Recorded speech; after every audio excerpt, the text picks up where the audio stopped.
La Argentina tiene el triste privilegio de haber introducido la categoría sociológica y política del desaparecido. La dictadura cívico-militar ejecutó un plan sistemático de exterminio de seres de los cuales debía saberse que desaparecieron. Ello pertenece a esa necesidad de que el vencido no tenga memoria, no tenga historia, no haya existido. La rememorización de estos arquetipos no es solamente una vuelta al pasado. Sin memoria, sin rememoración, el sujeto no existe. Por eso es tan importante la memoria. Si no se ejercita, desaparecemos. Es por ello que los vencidos no tienen memoria, no tienen historia. Y es por eso que no nos sentimos derrotados. Bernardo Alberti, mi padre, junto a miles de compañeros, no fueron derrotados.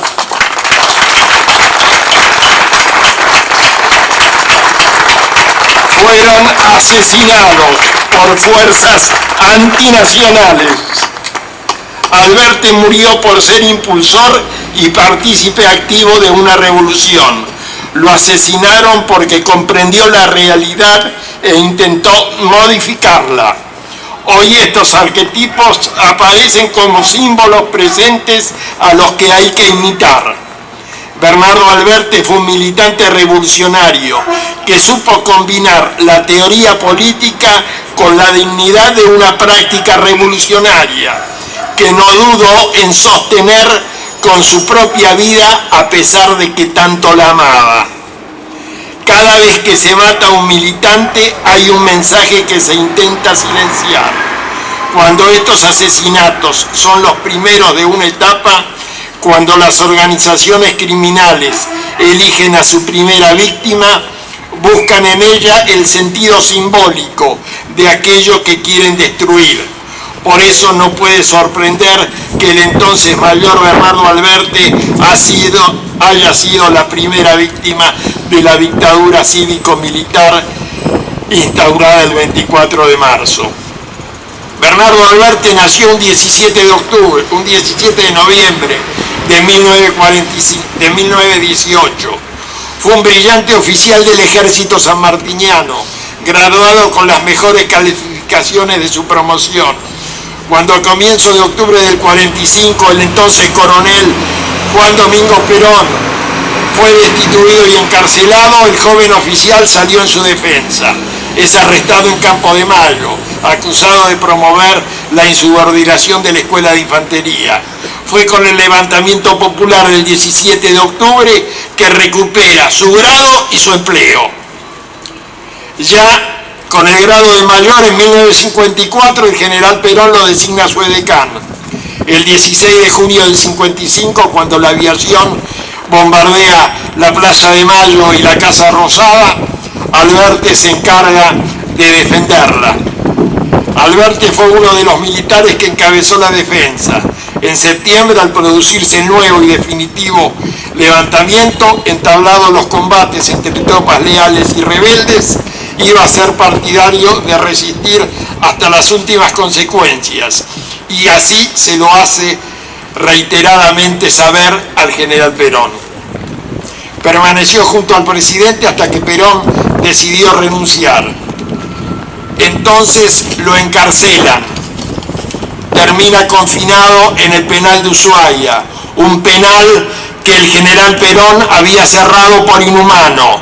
Los gorilas lo abrieron para tener preso a los compañeros peronistas. Luego se exilia en Brasil. En 1958 regresa con la amnistía de Frondizi. Corría en el año 1967 cuando Perón, desde su exilio, recurre nuevamente a Alberti, su antiguo edecán, para hacer frente al bandorismo que le disputaba abiertamente el control del movimiento. Lo nombra su delegado y secretario general del movimiento peronista. Vaya casualidad, a 20 metros de acá los bandolistas decían: hay que estar contra Perón para salvar a Perón, acá en Barraqueros. Alberti pone fin a la etapa de desencillar hasta que aclare, y desafiando las persecuciones de la dictadura de Onganía, en poco más de un año puso en pie a un movimiento que estaba postrado y dividido, dando particular intervención a la juventud.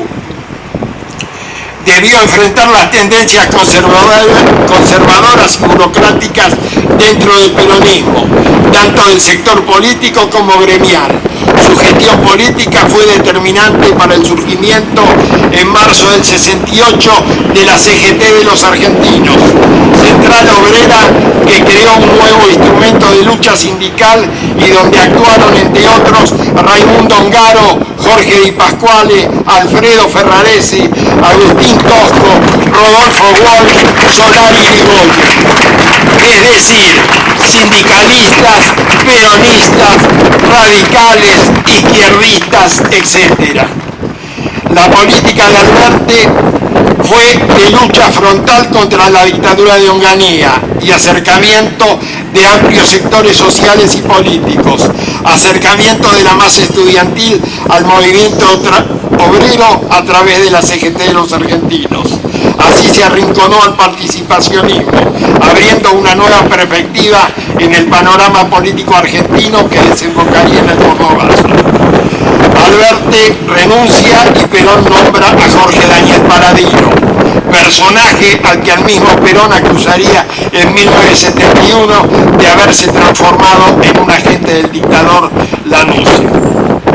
Bernardo Alberti, en cambio, siguió en la misma línea, compartiendo posiciones con John William Cook y Gustavo Rearte. Edita el periódico Con Todo, portavoz del peronismo revolucionario, donde sale públicamente en defensa de los guerrilleros de la FARC, arrestados y torturados en Tacorralo, Tucumán.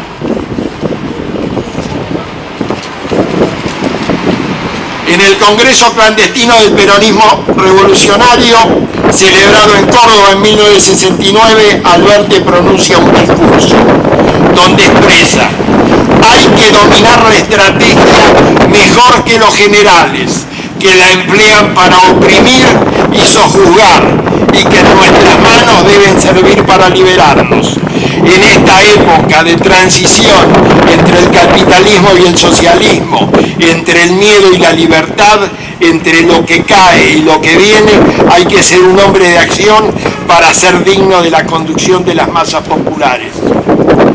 En vísperas del retorno del peronismo al gobierno, Alberti observaba el futuro con prevención. Es así que le escribe por última vez a Perón el 30 de octubre de 1972, expresándole las condiciones desfavorables de su retorno. Alberti no ocupa cargo alguno en los gobiernos peronistas que se fueron sucediendo. Se mantuvo en un segundo plano hasta 1975, donde crea la corriente peronista 26 de julio, donde denuncia frontalmente al golpismo que se avecinaba. Y dice: sabemos que desde la estructura del movimiento y del gobierno hubo y hay quienes desvirtuaron y desvirtúan los contenidos del peronismo cuando no los traicionaron. Lo hemos señalado oportunamente cuando el silencio gorila callaba las acciones de López Rega, y lo seguimos señalando. Pocos días antes del golpe, la represión ilegal irrumpía en las oficinas de la corriente con el propósito de secuestrar a Alberti, pero los paramilitares fallaron en su intento. En víspera del 24 de marzo del 76 dirigió una memorable carta a Videla, poniendo en evidencia la responsabilidad de las Fuerzas Armadas en la represión ilegal y sobre el error histórico que cometerían estas de producirse un nuevo golpe militar. Horas después, en momentos que se producía el golpe militar, Alberti era asesinado por una patota del ejército. Queridos compañeros, sin dejar de reconocer la importancia de estos homenajes, estos deben servir para alimentar la memoria histórica e imitarlos.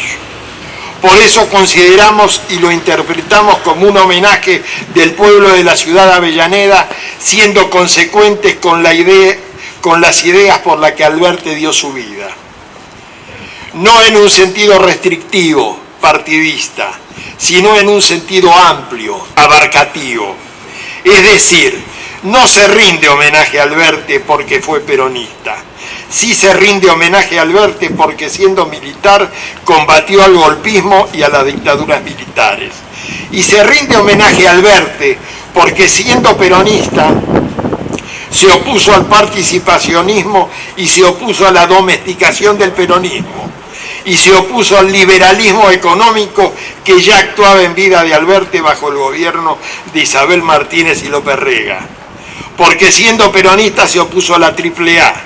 Se rinde homenaje a un hombre íntegro que no dudó en arriesgar el bien supremo, la vida, sin claudicaciones, siendo coherente con lo que pensaba, decía y amaba.